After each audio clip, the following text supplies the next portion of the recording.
Hi everyone. Okay, so I'm going to run through this toy dog from a single sheet of sheet metal without too much detail. You can find much of it in my earlier video about the toy aeroplane. So just to remind you that when you flatten this item, that's what you're looking for, that nothing interferes with anything else. Okay, so I'm going to just back up to that point there, or in fact one under it, roll back. And just to remind you that the base flange is, you start off with a sketch. The sketch can be anything, but needs pretty much straight sides. So I've created, this is the body of the dog, and then that would be its tail. You don't need this bit, you can add it later if you want. And then you choose under sheet metal base flange to create the flange.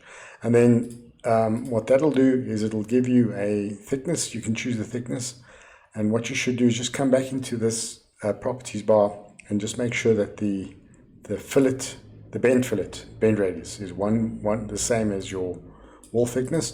And then what I've done here as well is, instead of allowing it to default to tear, I've set it as ob round at a ratio of 0.5, right? So what that means is that's going to take that figure there and multiply it by this figure to always give you what that bend relief looks like. Okay, so that's the beginning, and then the next bit would be the one side. Remember, we did two items before we mirrored. So just to remind you how the edge flange works, here's the command, or it's up here, edge flange. Pull this down. I don't want the default radius, I want a radius of 5, and I want the bend outside. So these are the two commands you're going to use the most, material outside or bend outside. And then always you have to select the custom relief type if you want it to be in play. We don't really need it in this case because we're not going to be doing anything, but I'm just showing you how to use that. Okay, so what would happen then is you would get a sketch that you could edit, and then you would sort of draw that leg in place. So I'm going to delete this item because I've got it already, just to remind you quickly of this sketch. So that controls the foot size, this controls the angle. I've got the center line controlling, not sure what it controls anymore. Oh, it controls the position of that. Right, so it would control the ends of that R35 curve, and then I'd added these fillets in to mine. Okay, so that controls my sketch fully defined. And then the next bit would be this neck bit. Okay, so I will just model that quickly just to remind you of one or two features. So I'm going to select this edge. I'm going to get this edge flange to come up. I can change the degree to something more suitable, and then we can change the length of that to whatever we want. And then you can use the edit flange profile. Now, I don't really like using this, but I'll show you how to do it. So you'll get this profile sketch block. Don't do anything to it. You can now play with the sketch. You can put dimensions in. So I'm going to control how far away from the edge. So my design intent here is that these must be 3 millimeters away from both edges. Oops. And so just grab that point. And in this case, since I want them to be the same, I'm just going to type in an equal sign and select this other dimension so that I have one dimension controlling both of them. You have to say back or finish. Be careful, if you hit enter, everything will be lost. There we go, there's my item. And then before I go, I'm going to just make sure that the custom bend relief type is set to ob round, and that we have material outside. That's what we want. So you'll see that little item there is 0.5 mil wide. All right, then from there, it would be the next edge flange. So I'm going to delete this because I've got it already. So that's going to be that one there. And then I put the face in place. That's just another edge flange. You can see that I've added a little bit of a taper here with some curves in the sketch, and then the ear. Right, so it's also another edge flange at an angle. So you can see the angle there is at 70 degrees. And then the actual sketch is a style spline, and you have to actually start whatever you do here with a straight line or a curve. You can't start the spline directly on this. I think there might be some of the bend conditions where you can, but in this case, because of where we're starting the bend, that's the bend inside. And this one I've left as a tear, not as a bend relief. Okay, all right, and then what did we do here? Right, I just bent the feet in, so that's another edge flange, and then mirror. Okay, so mirror is pretty simple. You simply choose which plane you want to mirror about, then you choose the mirror command, or it's up in features, I think.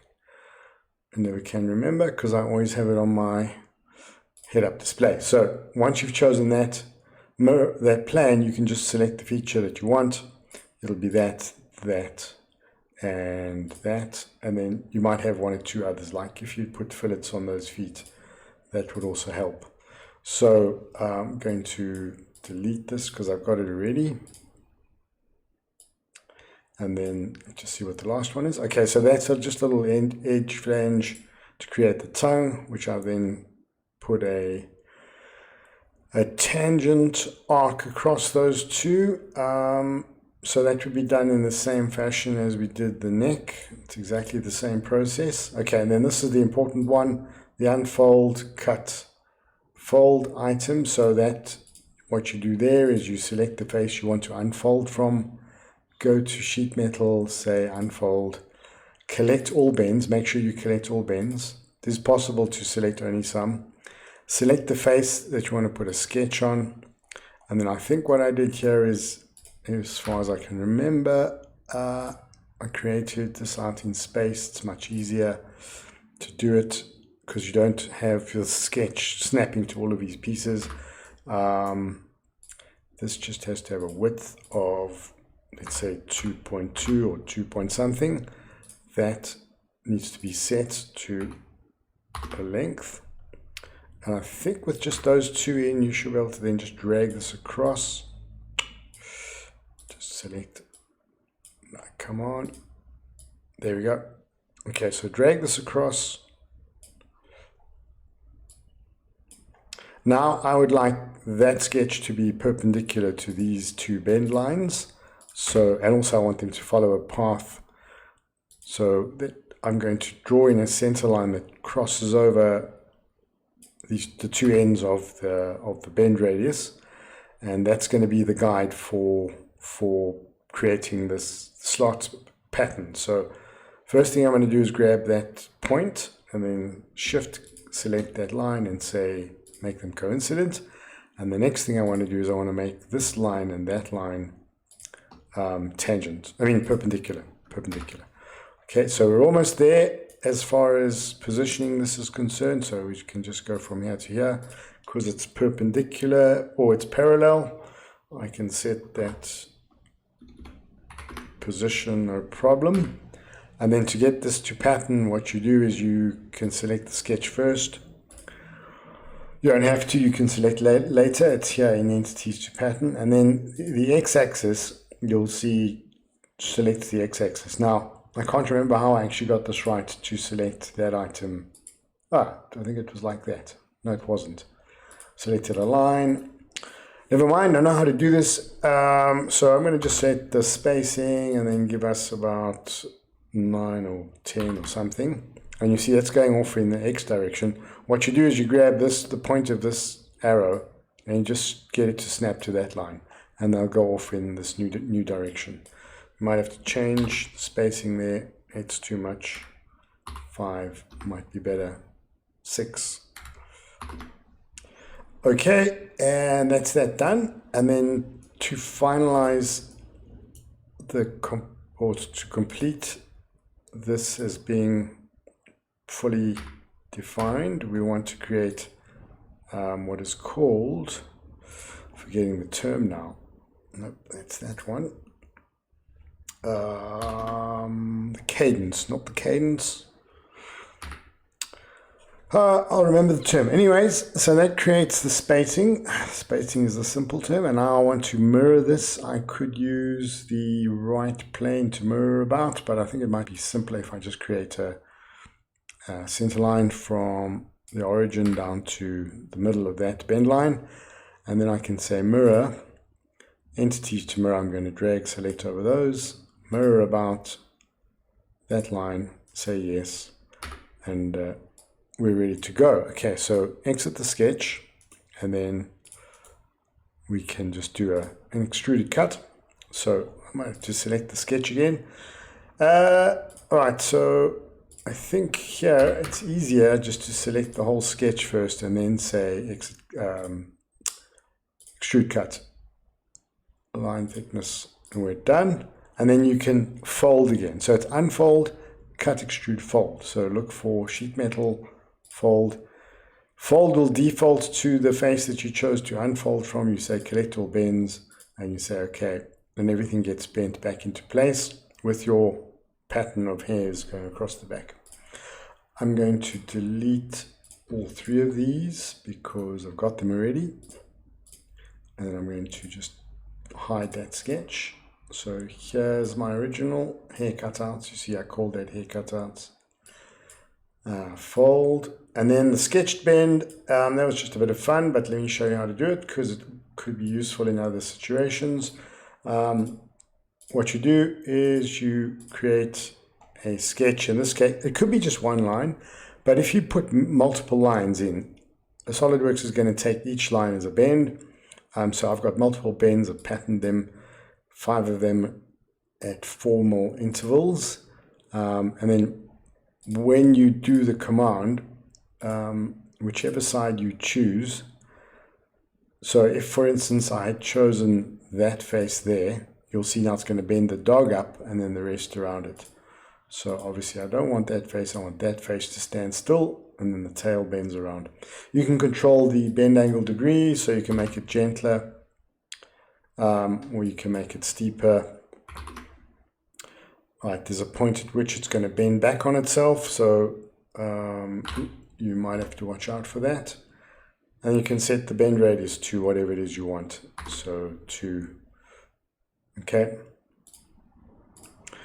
Right, so that's the sketched bend. And then lastly, you can add fillets, but remember, fillets can only be added in the direction of cut. So you can't add a fillet on the edge of something that has already been cut. So in other words, that thing there, that fillet there would be perpendicular to the sheet metal flat face.